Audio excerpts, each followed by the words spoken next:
Understated presents LA Underground with Roukin. Girl, I'll house you. Say what? LA Underground. Now give me something to dance to. Understated LA. This is only the beginning. Clever the way everything blends together. And my sound's way down by the underground. LA Underground avec Roukin.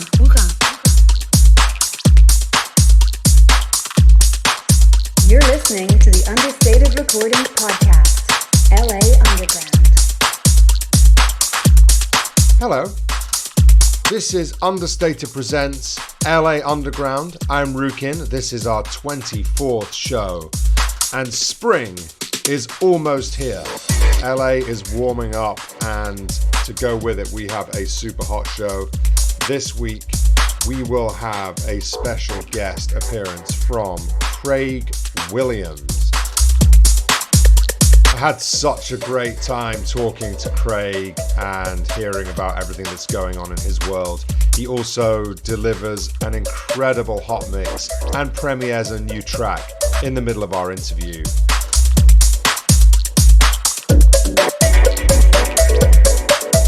But right now, it's time to get into the regular feature on our show of premiering some music from the label.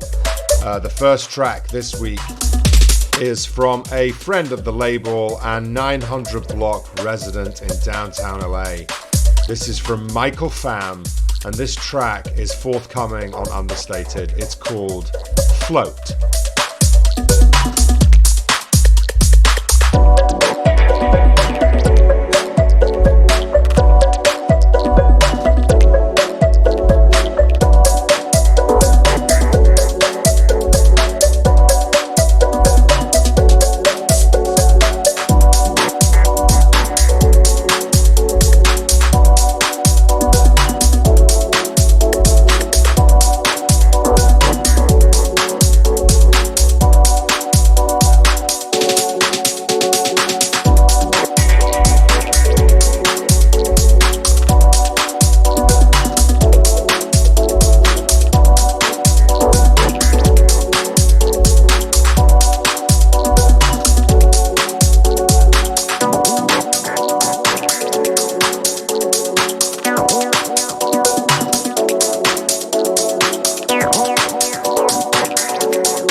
love that track from Michael Pham.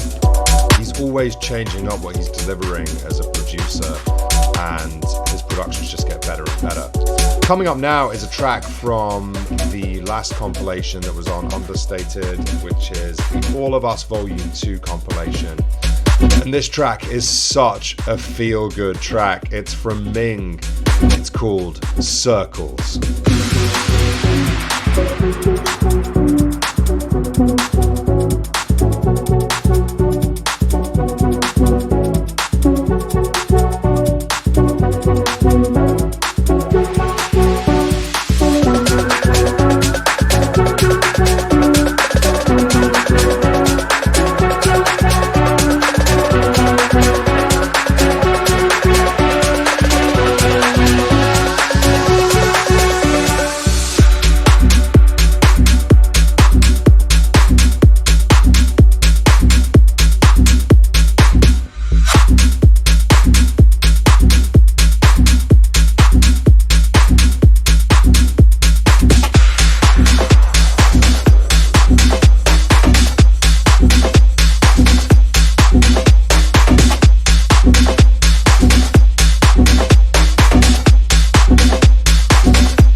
So I want to take this opportunity to tell you about a new event series that Understated is producing. It's called LA is Understated, and it's to highlight the key artists and players that come out of the Los Angeles scene, go big in their own way, and then give back to the scene to grow it even more. And the first event's coming up on March 13th at a secret venue in downtown LA, and the headliner is Lauren Lane. It's going to be a massive night, and supporting will be Nala, the leader, and Kelsey Lee. It's a locals night with a massive amount of talent, and I really recommend you book tickets early because this one is going to sell out for sure. Coming up next is another track off the last compilation. This is Bad Eye, and this track is Near the Core.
Now it's that time in the show where we welcome our special guest, and this week I sat down with Craig Williams. I'm really excited to welcome to the LA Underground studio an artist who really needs little introduction, but I'm going to give him one anyway. He hails from Australia, but he's now a resident of Los Angeles. He's released on a who's who of the dance music scene, labels including our very own Understated, of course, but Snatch, Perfect Driver, Get Physical, Dirty Bird, Insomniac, Relief, Dim Mak, Main Course, Nervous, the list goes on. That's not even all of them. He's also an international DJ playing at many amazing parties around the world. He's played at EDC Las Vegas. He's played all around Los Angeles. He's deeply entrenched on the underground scene, and he's collaborated with some incredible artists, which is a pure homage to his talent as a producer. People like Josh Butler, Green Velvet, Wongo, Zombie Nation, Tony Quattro, Tiga, Bot, to name but a few. And it is my pleasure and privilege to welcome to the studio today, Craig Williams. How are you, Craig? Thank you for having me. Yeah, it's my absolute pleasure. Like I said, it's really fun to have you on. You're obviously a friend of the label, but tell us a little bit about what you're working on right now. So actually, I just texted one of my friends the other day because he's like, "Hey, let's do some music," and I was like, I need to finish some projects before I start anything new. So here's a snapshot of some of the music that I'm working on at the moment. Working on an album, which is about 14 or 15 songs, a 5-track EP with Brux, a 2-track EP with Zombie Nation, a 2-track EP with Wongo, two 2-track solo EPs, a couple other random singles and remixes, and then a 2-track with Lebelski as well. Wow, that is a long list of projects. So My first question hearing that is, how are you managing your time and making sure that everything gets the weight of your attention that it deserves? Usually things as they come as a deadline will get obviously the most attention first. Like the EP that I've been doing with Brux is coming up to, we've been working on it for like 8 or 9 months now. And just because when she came, we did 5 tracks in 3 sessions where we had pretty much a rough arrangement. And then from there, it's just, she went back to Australia for a little bit, and then it's just been the two of us trying to get together on Skype and stuff like that to, okay, we need this. And then that, like, she'll go and do a little bit of the, like, I'll give her a couple of tracks and then she'll go and work on those to herself. And then I work on some others and then we'll flip flop the projects back and forth, or she'll just send me all the audio that she's done. So yeah, it's just that way. I work that way with her, and we don't have a deadline for that. We're just trying to get it to 100%. So there's no real urgency with that. But with stuff like one of the solo EPs, that's the next one that needs to be done. So then I allocate more days during the week to work on that sort of thing, and then I still allocate other days to further along all the other collaborations and whatnot. How are you like diving into these different records? Are you going with like broad ideas in your head? Does it come from what you're feeling at the time, or is it like a more of a goal-oriented thing with the artists that you're working with? The one that I did with Brooks, we just worked together really, really well. It was like if I had an idea, she had the same idea. And the funny thing is I was like, oh yeah, I put these sounds in because it reminded me of this song. And she goes, I'm doing the vocal because it reminded me of the same song, but we didn't talk about that one song together. We just both had the same idea and we had the same ear towards something, which was kind of cool. So when we worked together, that's how we got 5 sketches done in 3 sessions. And they're it wasn't even like 8 to 10 hours. It was 3 to 4 hour sessions. And we did 2 of them and got 3 of them and got the 5 songs. So I think if she was here for a week and we worked for a week, we could have done an album worth of music easy. That's fantastic when you find that relationship, isn't it? Yeah, her brother used to live directly across the road from me here in LA. And when she turned up, it was funny because she's like, hey, my brother used to live there. I'm like, yeah, I know. I told him to tell you that I'm not a creeper or anything like that, but he didn't because he's lazy as hell. So yeah. That's great. And speaking of pulling music together quickly, you did a challenge recently, didn't you? Tell us a little bit about that. So I tried for a song a day for every day of January, minus the one day that I went to the NAMM Music Convention down in Anaheim. And I got halfway through the month and then I pared it down to just an hour, see how much I could get done in an hour. And I think I ended up with like 18 or 19 ideas, like probably 14 or 15 of them are like fully fleshed out songs, but after that the rest of them were just 1 hour ideas. And it was there's a couple that I'm like really pumped about, but I just don't have the time to go back and check them just yet. But I think I might finish them up and then maybe just sporadically put them out on Bandcamp or something like that as like just free downloads and stuff. That's a great idea. And now, do you find that you, at this point, when you've made so much music and spent so many hours in the studio, do you find yourself like, I mean, clearly you did at this time, but do you invent little games for yourself like this, little challenges to keep the creativity flowing? Is that the purpose of it?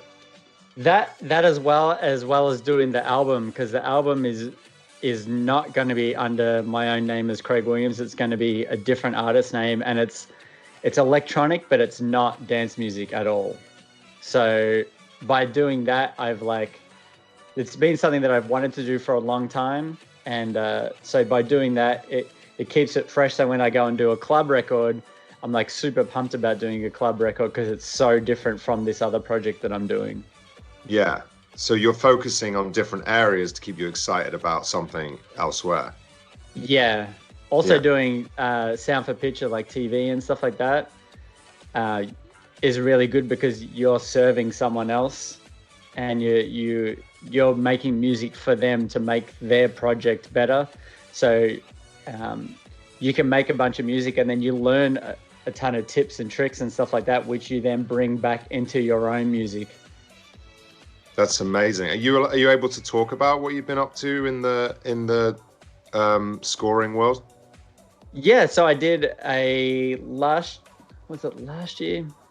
I think it was last year I did a indie film, full-length film, which was kind of cool. They wanted really creepy electronic sort of droney music, which I was like, I can do this all day sort of thing.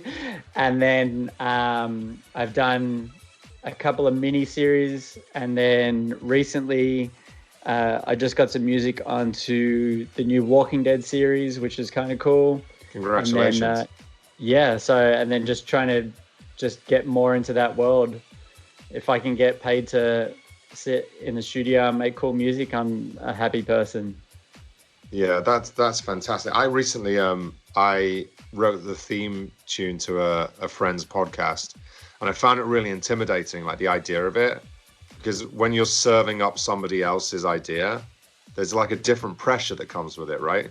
Yeah, you just need to. Well, what I found is you just go with your gut, and the cool thing is you have those checks and balances where someone else can go, I don't like that, and you're like, okay, cool, that's cool, and you don't. It's not that the song you made is bad. It's that it may not fit the project that they have. It's the same with writing music for TV and film. Like, your song might not be bad. It just doesn't fit that scene, and something else better can fit that scene. So your background is really interesting, and I know I'm not the first person to ask about it, but you were in the military, weren't you? You worked on Black Hawk helicopters, is that correct? Yes, I was in the military for 9 years, and I did 4.5 years of that as an infantry soldier, finishing up in mortar platoon, so I dropped the bombs and whatnot. And then I was like, yeah, I'm kind of over walking around with my house on my back. And I thought, yeah, let's give this other job a go. So I tried out for Black Hawks. I tried out for helicopters in general, and got in and went to Black Hawks and did that for 4.5 years. And then after I got out of that, I became a rescue crewman on the ambulance helicopter as a civilian, but I worked for the ambulance on their helicopter. So yeah, lots of flying around the sky. It's incredible. It's such like a rich tapestry of experience. And I'm just curious, when you stop for a second, which I know you do rarely, but when you do and you kind of look back at those years, how does the collage look to you in your head? Like, what's that deviation like, that move into this completely new avenue of your life? I mean, I really like it. It was, I think, going from the military to the ambulance was like a good transition, because it kind of, okay, I'm not in the military anymore. If I don't want to shave to go to work, I don't have to shave. I can just come and do my job and be done, sort of thing. And it was really good. I've been really spoilt with working at the working on Black Hawks and then working for the ambulance, is all the people that you work for are super professional and the best at what they do. So sometimes I have to kind of pull myself back, as when I work with people in music, if we say we're going to meet at this time and then they're like an hour, 2 hours late, I just have to go, yep, well, that's just the way it is, sort of thing. Whereas I'm like, okay, let's get it done. And I'm like a bit of a like militant, like that sort of thing. And that must be impacting your work rate in the studio. Like, that is helping, isn't it? That you stick to deadlines and you keep cranking and you get it done.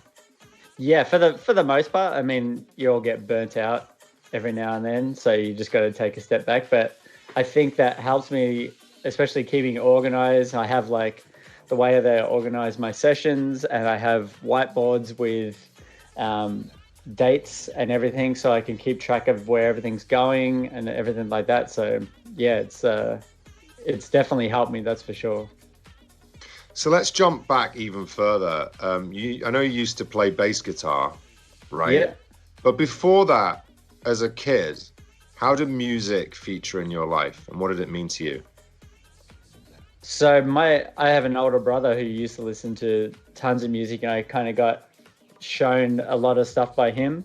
And that's a lot of like, he grew up listening to like Guns N' Roses and Metallica and stuff. So I definitely am all about the heavier music. But yeah, like I remember we used to drive. We'd do like a big Christmas drive from where we lived in Victoria up to Queensland, which is over 2 days you would drive, and we had like cassette tapes of the Doors and stuff like that, and I'd put them on. I used to love that sort of stuff, but I mean, as parents being dorky as they are, there was also a bunch of like stuff that I did not want to listen to as well. Was there one album that I've got the one for me, like, I don't know why it sticks out, but I think it must have been like the cassette that works at one point during the summer, in the car. Yeah. But we listened to Graceland, but Paul Simon. Oh, yeah. You know that one? Well, that album, like, over and over and over again. It was that or Neil Diamond was a thing with my parents. Did you have one that your parents kept sticking on? I can't. The funny thing is like when we weren't doing the road trips, my dad used to just listen to talkback radio all the time. Oh, wow. And so now it's only just recently that I can start to listen to like a little bit of talkback, but I have to be into it. Like he would just have everything on. I'm just like, oh, come on, let's just play some music. Let's get it going a little bit more. But yeah. So when you were in the military, were you becoming aware of dance music at that point, or was it afterwards that it really hit you? It was before. It was before? Yeah, I used to work in a bakery, and one of the guys that I worked in the bakery with used to go to the raves all the time, and he would just he would have like a week off work and go to parties for a week, which was crazy. So then when he would come back, he would just have a huge pile of CDs. And it was funny, in the bakery that I worked at, we had this really shitty CD player, but then they jerry-rigged like 7 or 8 speakers up around the whole bakery. Fantastic. And then we would pull one down, put a bunch of dough into a bucket, and then hold the bucket over one of the speakers, and then that was like our sub to get like that sub vibe. And then he would just play all of these, like everything from super ravey 90s stuff to like drum and bass to like full techno, everything. He would just run that. You're the A-team of sound design right there. Yeah. It was hilarious because every now and then the dough would expand because of the yeast and everything in there. So you'd have to go and like punch the dough back down and put the bucket back over it again. That is fantastic. I'm starting to think of all sorts of punchlines for that. I think you should make a track about that bakery. That sounds awesome. And now you're in LA. How has that affected you musically? Do you feel like it's had an influence on you? For sure. Like everyone, like, I mean, you know what it's like. You go out here, you meet a bunch of people, and you just hear all the projects they're working on and everything, and it just gets you pumped to keep working on different stuff and exploring stuff. Of course, LA being LA, you meet a bunch of people that just kind of talk a big show, but then they don't do anything. So you just kind of got to pick and choose where you go out and see who you want to influence you rather than get you jaded and whatnot. I'm really glad you mentioned that, though, because I think, one of the preconceptions about LA is that it's just this kind of like drifty, like nobody's doing anything kind of place, right? If you're not A, familiar with it, and or B, involved in the entertainment industry in some way. But what I think about LA is that it's a wildly creative place and full of creative people, many of whom are hustling and cranking really hard, and it's extremely motivating. Yeah, like even the people that I know, like I go to this gym and I do the same class 5 days a week, and it's there's everyone in there from like struggling actors to people that are producing 5 or 6 shows for NBC and everything in between. So, and everyone is working the same rate. Everyone is like just pushing really hard to do well and to try and do their best sort of thing. So it's not just the people who are super successful are working harder than anyone else. It's just everyone's working harder. It's just the opportunities are presenting themselves at different times to those people. Exactly right. Speaking of moving around LA, when I mentioned that we were going to be getting you on the show and just, as you come up in conversation, it does seem that everybody knows who you are. And you are cranking away in the studio and working full time as a producer. And I'm curious to know whether you feel you've hit success at this point. And I know you're building all the time, who isn't? But what does success mean to you, and are you there yet? Definitely not there yet. I feel like I definitely have this. I've heard some people say, I'm not sure if this is a correct term, but it's like futurism, where it's hard for you to stop and see the success you have now, but you just keep looking forward to the next project, So sometimes you just got to it's good when if I take a holiday for like a week or whatnot and I go away, because then it's like, oh, and then you can kind of reflect on everything. But if I get a really good show or if I get booked at a festival or something, I'm not thinking about that festival. I'm thinking about the next thing beyond that every time, which can be good and bad. Good because it keeps you pushing, but bad because sometimes you just got to go, hey, this is really cool to do this thing or have this opportunity. So, and I know a lot of people have the same thing as well. They don't sort of stop and go, oh, wow, it was really great to work on that TV show or to work at that festival or whatever. They always looking for that next thing. It's Steve Jobs who said in that amazing graduation speech that you can only join the dots backwards. That's very true. That's basically what you're talking about. Yeah. And it's not time to do that yet, is it? No.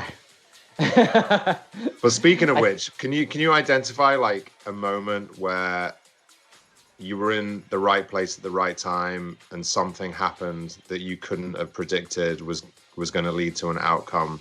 I think a really good cut and dry example of this is when I was booked to play a festival with Insomniac, and I had an earlier set time, so I was there and played my set. There was a few people there, but it was still, everyone was coming in the doors and whatnot.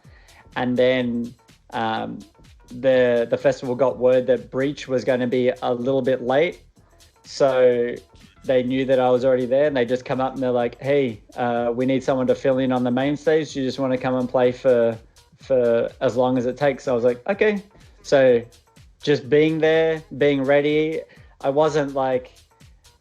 I made sure not to when I was there to be sort of like, oh man, this is crappy that I'm only playing to a small crowd or whatever. You just, hey, every opportunity. And then they just come up and said, hey, do you want to come and play the main stage? So I went from playing to maybe 50 or 100 people to like a couple of thousand people, which is like mind blowing. And how long did you get in the end? I think I got like 45 minutes. Wow. Yeah. And I was like, and I've met Breach a few times. So he was like pretty happy that I played a set kind of along the lines of what he would play. And then I also had his, you probably know his song, is it Let's Jack or Jet? And I had that queued as my final song just in case he didn't make it in time. Because I didn't want to go out and just play it first, and then he turns up. He's like, "Yo, what's happening?" Right. But yeah, I had that queued as the last song. So for whatever reason, if there was traffic and he didn't make it, I could at least play that. So then the people would be happy that they actually heard his big song, sort of thing. Yeah. Oh, that's smart. Thank God you had it on your flash drive, man. I mean, it's a huge track. Still.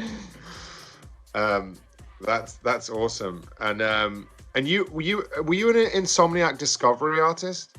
Yeah, so that's how I played. I played one EDC. Yeah. Well, I played one EDC with because of the Gotta Dance Dirty crew. they had a cart, and then the next year they had the discovery thing, and I was like, oh, I'm going to enter this, and I entered, and then pretty much after I sent the entry in, the people from Insomniac just called me and they're like, yo, what are you doing? I'm like, well, I haven't been booked and I'd like to play. And they're like, oh, okay. So they're like, yeah, we've got this. Because I think I sent a song that I released on Owsla. So they're like, yeah, everyone else is not sending anything remotely like this at all. So it was good to get that win up. That's a nice feeling. Yeah. The funny thing is I played EDC that way, and I also played Lollapalooza the same way from their discovery thing. Brilliant. Well, there's a recommendation right there, huh? Yeah. That was probably the biggest eye opener. That was the first festival I played when I come to America. It was actually it might have even been like the first show that I played when I came to America was Lollapalooza, which is amazing. Don't do things by halves, do you, Craig Williams? No. So you're going to premiere a track with us right now, right? Yeah, so this track is called Division. It's a track that myself and one of my other fellow Australian friends, Pantheon, just put together. We made it when he come over to LA. He was over here for like a week and we decided to get in the studio together. And that is out on the 14th. So probably it's already out if you're listening to this. And that's out on No Neon, which is Hannah's new label. And he's a guy out of Chicago, out of Canada rather. So this is Craig Williams with Division.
was such a great track, Craig. Thank you for sharing that. And can you take us through how you layered that melody? It's really something. So when Pantheon was over, we were just sort of looking around the studio and we're looking at maybe a couple of bits of equipment we could use. And one of the main things that we wanted to use was I have a UP 2600 clone, and people who are not sort of familiar with synths, it's the same synth that they use to make the R2-D2 sounds. So Ben Burt made it back for Star Wars, and it's a phenomenal synth. And we just kind of got the arpeggiated line together, sent it to that, and then from there we kind of just built everything around that, and it came together pretty quickly. That's awesome. So 2020's just got going. What are you excited about this year? What's coming up? I have a pretty cool remix for Duke Dumont coming up. That's cool. Which you never really know. So, like, sometimes you don't really know where you are when you're working on music and if you're actually doing the right thing and stuff like that. So it's cool when you do a remix for someone who's so established as him, you send it and you get positive feedback straight away. It's like, okay, I'm on the right track and everything's coming together. So just stay the course type thing. Apart from that, let me look at the little board. You're so organized. I love it. Craig Williams is actually holding up his whiteboard right now. So I've got the track with No Neon that comes out this month. I have a 2-track EP with Kim Arn coming out on EU Avid, and it's like a kind of a sister label to Turbo. It's the same label manager, but it's his new label. And of course, we just had a track from you two on Understated as well. Yeah, so Kim and I did eight songs together, and then we did them all for one label, and then the label was like, these are really good, but it's not quite for us. So now we're like, oh damn, we wrote them all for that in the vibe of that label. So now we're like having to piece them out and see which labels may gravitate to different ones.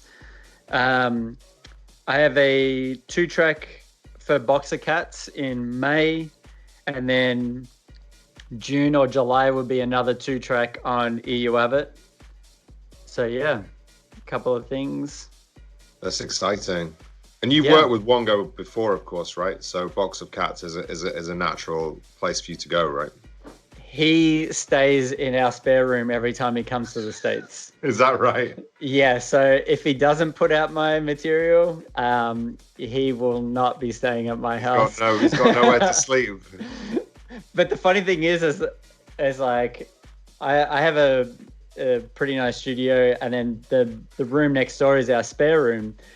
And I was working away, like, I have pretty big monitors, the Focal SM9s with a big sub, and I had them pretty decent level, like the loudness was pretty decent in the studio. And every now and then I'd just hear this like kind of rumble, and I'm like, what is that? And I'm playing it, and then it comes again. I'm like, what? I stop the music, and then I can just start to hear it, and I go into the spare room, and his snoring I can hear that over the top of the music. So of course I took a video of him snoring his ass off. Rude not to. So yeah, and then every like week to 2 weeks I send it to him. Well, I mean, you've heard it here first. If you want to get a really deep sleep, you have to go to Craig Williams' house. Yeah. That's how it goes. Now, I know you've got like a load of great analog kit in your house, but what's the one missing piece that you'd love to get your hands on right now? I would, yeah. There's a few bits and pieces. I would love. I'd love a monopoly. Yeah. The Korg monopoly. It's like There's not that many of them around in great shape, are there? No, you'd have to get it like. It was just made between, if I'm right, 80 to 84. Something right? like that. Yeah. and then maybe maybe the new Moog, but the Behringer Moog, like the Behringer Model D, the dual with the keyboard and everything. I think that would be kind of cool. And then obviously a bunch of stuff from them, like the Cat, the Pro One, and the they've got another one. I can't think of it now, but yeah, they've got a bunch of stuff that would be cool to have in the studio. Well, I'm sure you're going to get everything you want, and I'm wishing you all the success for this year, Craig. And thanks so much for coming on the show. And coming up right after this interview, drifting its way in the background, is a hot mix from Craig as well. So thank you for doing that. No worries, thank you. And we'll be seeing you around LA. Well, I'll be seeing you around LA for sure. Good luck with everything. And right, for now, you. see ya. See ya.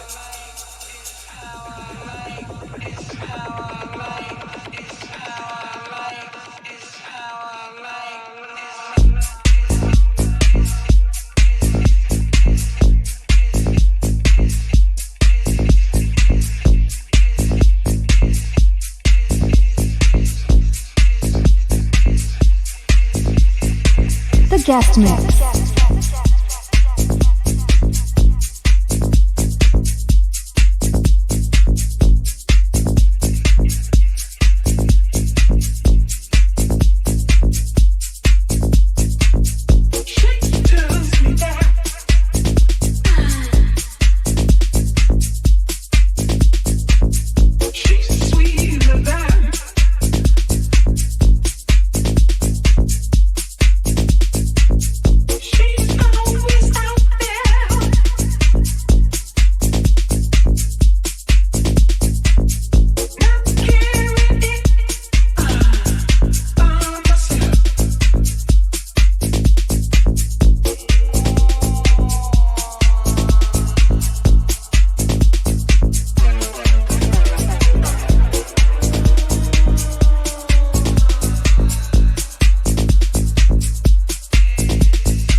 Understated LA.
Understated presents LA Underground with Roukin.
listening to the Understated Recordings Podcast, LA Underground.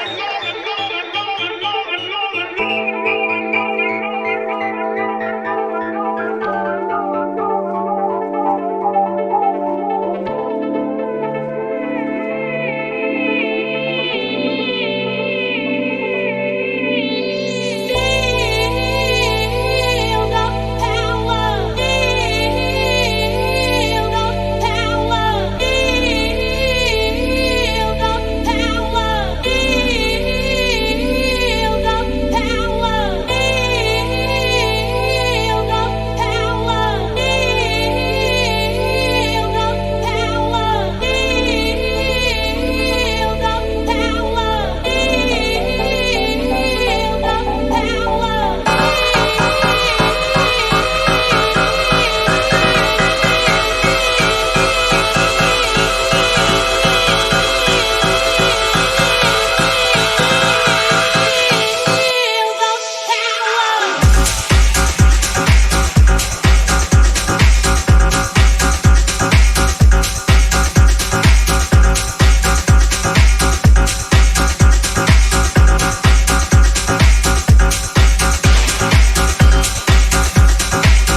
guest mix.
Such an amazing guest mix from Craig Williams there. I hope you enjoyed that as much as I did. And we will be back in 2 weeks' time. We have a stream of great guests coming up. So please tune in. And we would be so grateful if you would go onto iTunes and leave a review and some stars. You can connect with us on Twitter and Instagram at Understated LA or at Understated Recordings. You can come to me at Roukin Official. But for now, until the next one, see ya.